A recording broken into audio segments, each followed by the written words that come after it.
A lot of preppers, especially in the early stages of prepping, get all the base essentials and feel pretty well put away when it comes to having food like rice and beans and having batteries and electronic backup power systems, as well as having access to plenty of water, of course. Everything seems to be working pretty well in that regard, and they can survive for a decent amount of time. But one of the categories of the most overlooked prepping supplies that is out there generally applies to hygiene. A lot of preppers I know, and maybe that's because I interact with neckbeards on a regular basis, which I guess might just be my kind of people, but hygiene is often overlooked. It's something that a lot of people don't think about, especially in a long term scenario. Are you prepping enough supplies to maintain a level of health and hygiene during an emergency crisis? Now, I do want to mention that the biggest supporter of the channel is Midway USA, and of course, without their help, I wouldn't be as prepared as I am now. So, a big thanks to Midway USA. So, hygiene, what is it you need? Well, think of what you use on a daily basis and think what you would want to have access to in case you suddenly couldn't make it to the store ever again. And there are some things that I would prefer to have in that situation, including anything related to dental, so mouthwash, toothpaste, toothbrushes, right? Floss or plackers or whatever else you want to use.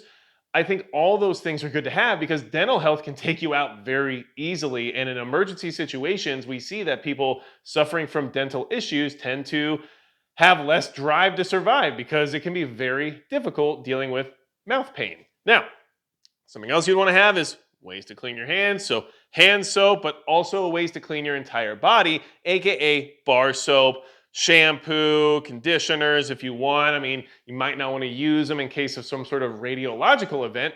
More on that in a different video. But these are things that I would consider, not to mention Q-tips, because it's always nice to have more Q-tips, even if you just use them for cleaning some of your equipment.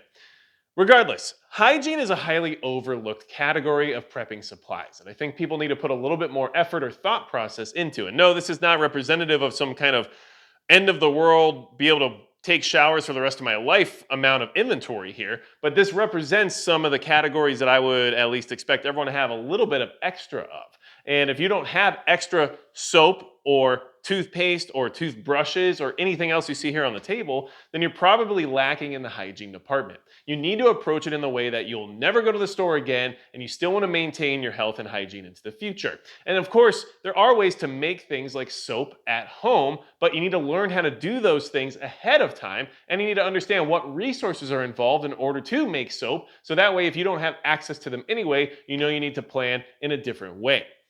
Hopefully this gives you something to think about. Just a quick video and a reminder that a lot of people I know aren't really prepping hygienic supplies.